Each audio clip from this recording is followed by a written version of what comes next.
dia, boa tarde, boa noite, caros amigos!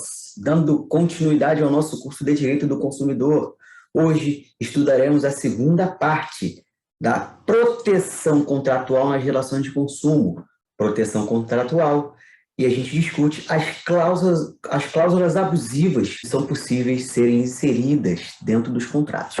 Vamos hoje estudar inciso por inciso, do rol meramente exemplificativo, como já bem destacado na aula passada, um rol meramente exemplificativo das cláusulas abusivas possíveis de existirem dentro das relações de consumo, dentro dos contratos de consumo, senhores. Então, vamos compartilhar a nossa tela para darmos início ao estudo dessa aula de hoje. Então, tópico 1 dessa aula, ainda na proteção contratual, especificamente sobre as cláusulas abusivas, perfeito? Vamos dar continuidade, continuando o tema das cláusulas abusivas nas relações de consumo. Hoje iremos nos dedicar ao rol meramente exemplificativo do artigo 51 do Código de Proteção e Defesa do Consumidor. Vamos lê-lo, vamos ler inciso por inciso, estudar inciso por inciso, porque trata-se de suma importância a gente entender como o legislador quis, para nós operadores do direito, a compreensão sobre as abusividades referentes aos contratos de consumo, perfeito? Então, o artigo 51 do CDC, ele se refere às possibilidades de cláusulas abusivas, perfeito? Vamos pegar a nossa lei consumerista, lei 8.078 de 90, e abrir no artigo 51. Vou lê-lo agora para os senhores.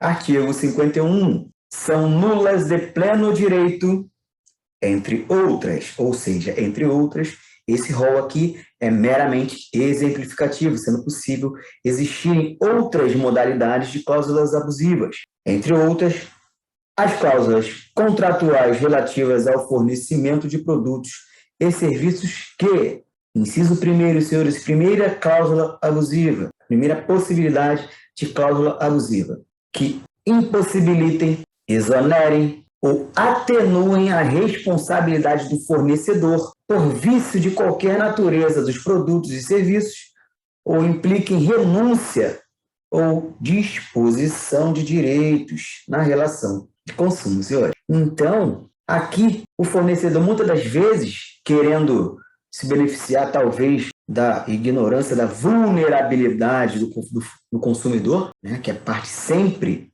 mais frágil, né? Já entendemos que a interpretação do consumidor como parte mais vulnerável é uma interpretação absoluta, é uma presunção absoluta. Então, aqui ele pretende se eximir de responsabilidade existindo vício no serviço ou no produto. Estipular uma cláusula não me responsabiliza caso, né, em decorrência dessa relação de consumo, exista vícios. Então, nas relações de consumo entre fornecedor e consumidor, pessoa jurídica, a indenização poderá ser limitada em situações justificáveis. Tá? Então, a questão de se limitar a responder é abusivo, mas, dependendo do caso, se eximir de responsabilização não existe. Não é possível isso, mas, dependendo do caso, se responsabilizar, pode existir um limite. Isso aí é bem viável em apólices de seguro. Tá? Ela se limita, olha, de forma prévia ela avisa, olha, você, consumidor, eu te asseguro, né, nesse contrato de seguro, eu posso segurar um seguro por acidente, X valores.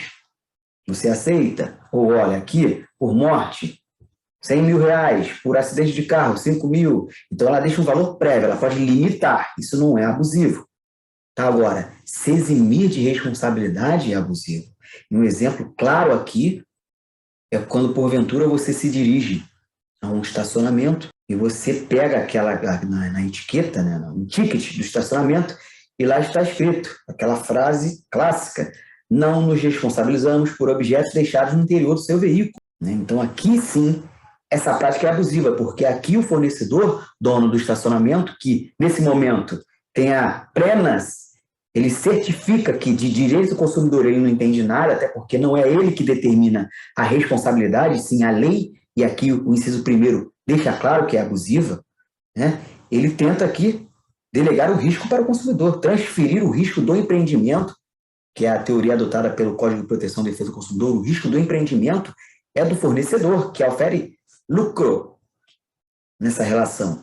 Então, ele não pode, em hipótese alguma, pretender, né, transferir a responsabilidade sobre a guarda do veículo dentro do seu estacionamento por furtos, objetos que porventura venham a acontecer no veículo do consumidor para o consumidor. Quem se responsabiliza é o estacionamento, sim, desde que ele tenha a teoria da guarda ali, há uma prestação de serviço, né? Então ele assume o risco, ele tem a guarda, então ele se responsabiliza não só pelos objetos deixados no interior, como também pelo veículo inteiro.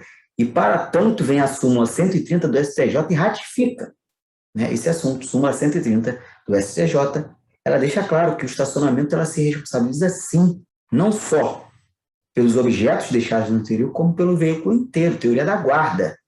Né? Existe uma relação de consumo e, nesse momento, existindo uma cancela, né, onde se pega um ticket, o consumidor estaciona seu veículo, no estacionamento se presume uma segurança, porque o consumidor está né, estacionando o seu veículo naquele estacionamento, por presumir existir uma segurança, então há uma relação de consumo. E o estacionamento é sim responsável. Tá? Entrando no tópico 2 desta aula, segundo inciso, senhores, como cláusula abusiva, subtraiam ao consumidor a opção de reembolso de quantia já paga, nos casos previstos nesse código. Tá? Então, aqui, subtrai ao consumidor, tirem o direito do consumidor a opção de reembolso de quantia já paga, nos casos previstos nesse código. Então, um exemplo clássico, quando você compra um produto pela internet, o artigo 49, então esse inciso segundo, você vai fazer uma remissão, pega no inciso segundo do artigo 51, faz uma remissão ao artigo 49 para você lembrar, direito de arrependimento. Quando você vai na internet, realiza uma compra de um produto ou de um serviço. Tá? Você contrata um produto ou um serviço pela internet. Vamos dar um exemplo do produto que é mais claro. Você comprou o produto. Pelo fato de você não ter manuseado o produto no estabelecimento e visto só fotos pela internet, você tem direito de se arrepender. Então, qual é o momento que você pode se arrepender? A partir de 7 dias que você fecha o carrinho da compra na internet, quando você fecha o contrato, aí você pode se arrepender, e 7 dias dessa data, ou 7 dias da data que esse produto chegue na sua residência. Chegou na sua residência, né? O produto chega na sua residência, e você, consumidor, não gostou, se arrependeu, se frustrou, porque pela internet era uma coisa, e chegou na sua residência era outra, você pode se arrepender até 7 dias, a partir do momento que você recebe o seu produto na sua residência, ou a partir do momento que você fecha a compra na internet. E certamente, grande maioria dos fornecedores, e aí a gente entra aqui no inciso segundo, vão subtrair do consumidor a opção de reembolso da quantia já paga. Eles informam, bom, você se arrependeu, mas a gente não vai devolver o dinheiro.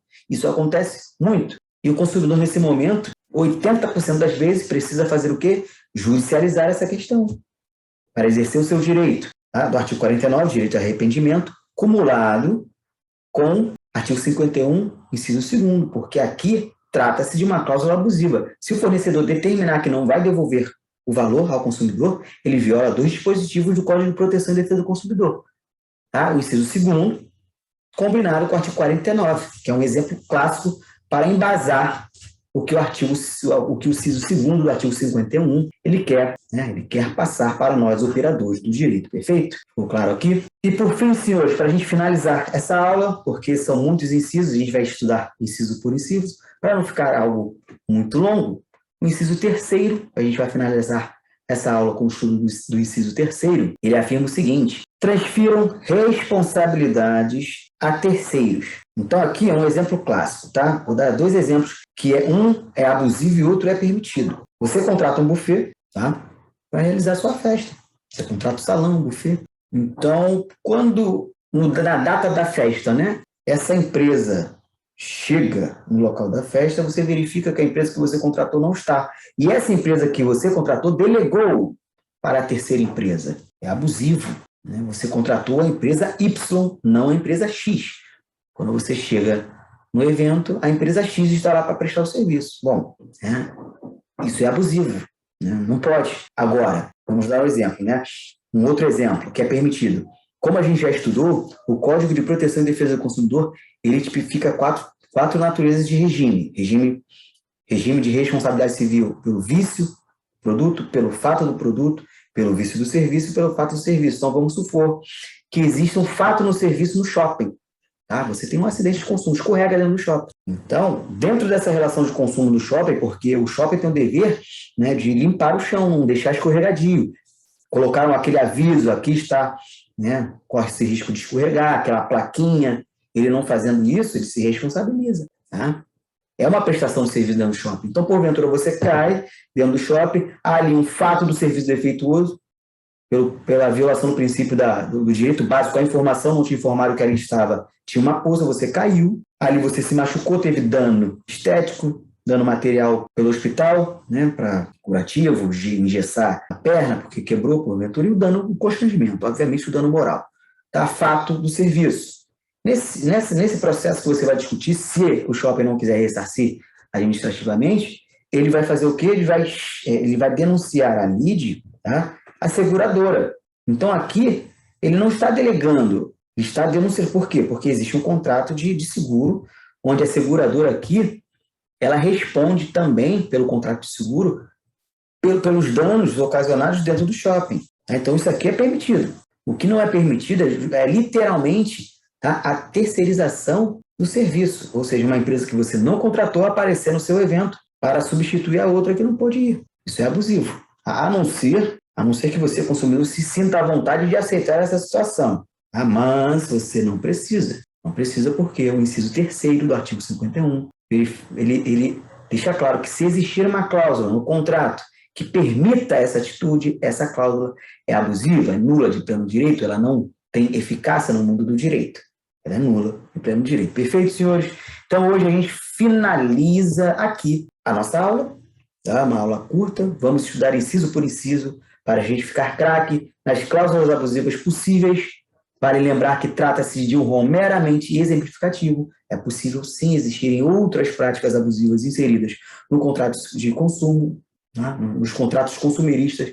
A gente pode identificar essas outras modalidades sempre quando uma cláusula na interpretação se verificar uma violação direta a direitos básicos do consumidor, aos princípios que regem o Código de Proteção e Defesa do Consumidor, ou seja, se existir alguma cláusula que não esteja elencada nos incisos do artigo 51, mas essa cláusula seja grosseira de violar nuances do CDC, ela também é abusiva e nula de pleno direito. Perfeito, senhores? Então, espero que essa aula tenha sido proveitosa, espero que os senhores estejam aprendendo a vencer com o direito do consumidor. E na próxima aula, iremos continuar com o estudo dos incisos do artigo 51, para a gente tratar sobre proteção contratual nas relações de consumo dentro das cláusulas abusivas. Aguardo os senhores na próxima aula.